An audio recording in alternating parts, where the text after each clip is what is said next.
तो आगे क्वेश्चन है कि योगी की दृष्टि से बहिर्मुखी सुख क्या है, अंतर्मुखी सुख का कौन सा है, और आत्मा का आनंद, आत्माराम की स्थिति क्या है? हाँ, ये जो है ये बहुत ही गहरा क्वेश्चन है जी। और ये प्रश्न वेद शास्त्र हर जगह पे ये मतलब इसका बार बार वर्णन सुनते है। हैं हम। हाँ, तो बहिर्मुखी और अंतर्मुखी क्या है? बहिर्मुखी मतलब बाह्य वस्तु, बाह्य विषय, ये सबको भोग करना या इसकी ज्ञान लेना, इसके बारे में जानना या उसको भोग भी करना, तो ये बहिर्मुखी है। तो हमारे जो दृश्यमान सृष्टि जो है, संसार है, उसमें हम कोई भी चीज को अनुभूति करते हैं या भोग करते हैं, उसके लिए हमें 10 इंद्रियों का जरूरत है। ये जो 5 कर्मेंद्रिय, 5 ज्ञानेंद्रिय, इसके द्वारा ही हम उसको भोग करते हैं और उसको तभी भोग कर पाएंगे जब मन उसके साथ जुड़ेगा। बिना मन का भी हम भोग नहीं कर पाएंगे। फिर मन अंतकरण में जाता है और बुद्धि के द्वारा आत्मा, सब भोग आत्मा तक पहुंचता ही है। तो ये जो इसको हम जो बोलते हैं आत्मा, डायरेक्ट तो कोई विषय वस्तु के कांटेक्ट में नहीं आता है, वो अंतकरण के द्वारा, इंद्रियों के द्वारा वो बाहर के वस्तुओं के कांटेक्ट में आता है और उसको भोग करता है। और जितना भी भोग है आत्मा के लिए ही है, इसलिए आत्मा ही करता है, आत्मा ही भोगता है। तो चाहे ये अज्ञान है चाहे ज्ञान है, लेकिन ये सच है। तो इसको हम बोलते हैं बहिर्मुखी सुख। जो इंद्रियों का सुख जो भी है, इंद्रियों का जो भी अनुभूतियां हैं, ये सारे बहिर्मुखी है।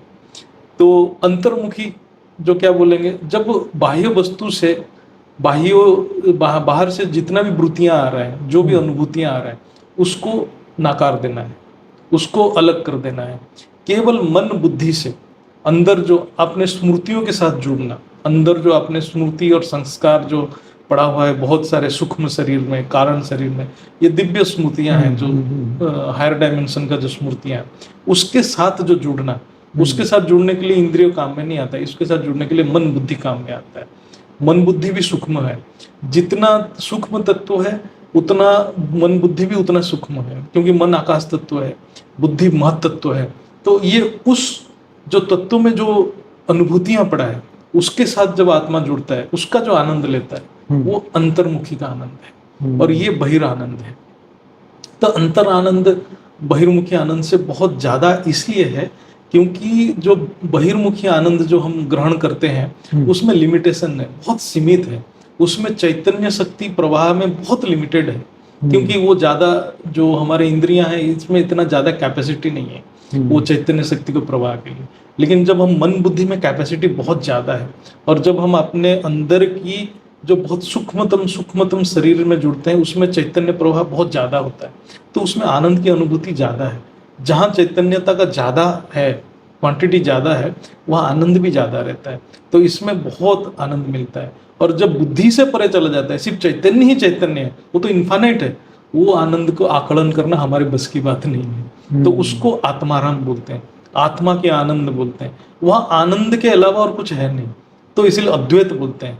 बाकी आनंद में थोड़ा सा तो इतना भी कितना भी दिव्य स्मृति रहे, वहाँ थोड़ा सा तो 10% या 5% दुख की चांसेस रहता है, लेकिन वहाँ कोई चांस ही नहीं रहता, 0 प्रोबेबिलिटी रहता है। तो केवल आनंद, इसीलिए उसको कैबल्य स्थिति बोलते हैं, क्योंकि प्रकृति का कोई अंश ही नहीं रहता है। तो केवल आत्मा जहाँ रहता है, केवल परम प्रकाश ही जहाँ रहता है, वही है कैबल्य स्थिति, वही परमानंद स्थिति, वही आत्माराम है। तो यही है।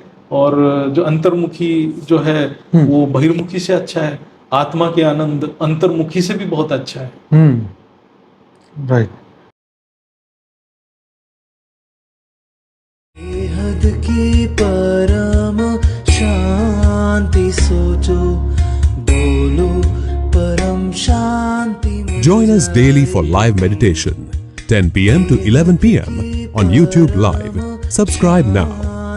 Website www.paramshanti.org.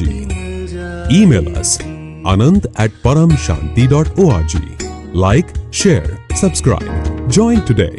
बेहद की परम शांति सोचो।